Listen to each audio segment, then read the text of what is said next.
unique and odd personal experience. I've been able to see auras since I was 5 years old.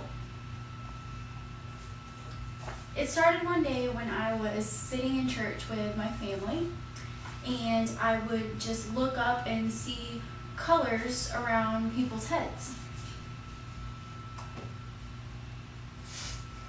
It was sort of like seeing a halo around everyone's head, and I thought it was the neatest thing ever, so I told my mom and my aunts and my grandma and everyone around what color they were. They had no idea what I was talking about, and they probably thought I was crazy, but they would still always ask me what color they were. Even today, when I see them, they remember me seeing colors around people's heads, and they still ask me about it. Eventually, I figured out what I was seeing were people's auras.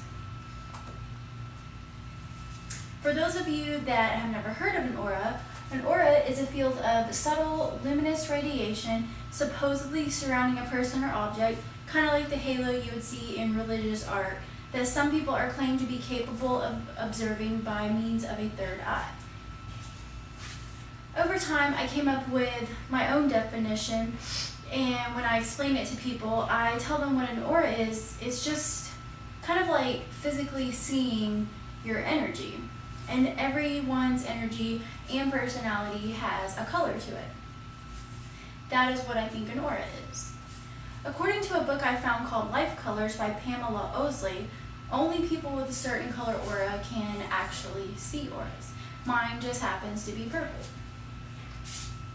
The colors are purple and crystal. I learned that people can have more than one color aura at a time, and that these colors can change over people's lifetimes. For a while, as you can see, this person has many different colored auras, so they can definitely change all different colors. For a while, I stopped noticing auras altogether. I can only see them when I really, really try. It's sort of like a certain way of focusing your eyes to see the light around someone's head. When I read an aura, I like to be a natural light and have a solid colored background behind the person whose color I'm reading. That makes it easier on my eyes and easier to see the color. And this is a picture of a lady that's actually reading someone's aura, and as you can see, it's really simple. She's just looking at her and can see the color around her head. It's really simple. There's nothing else involved but other than your eyes. So after reading a few books about aura colors, I got interested in it again, and I learned what the different colors mean and how they relate to people's personalities. And if you'll see, here are some handouts.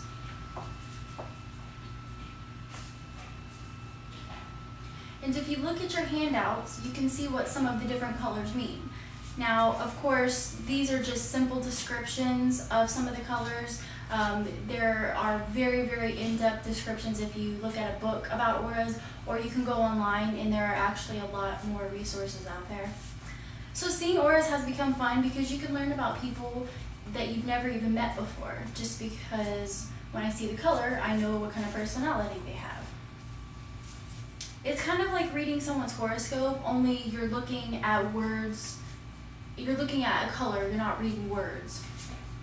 Now all of my friends or people I've worked with are always asking me to read their color or ask them what color their family or friend's color is.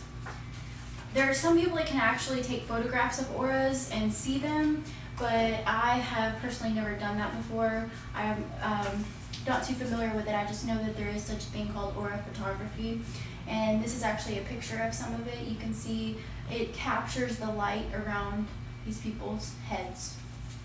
And are there any questions? Thank you.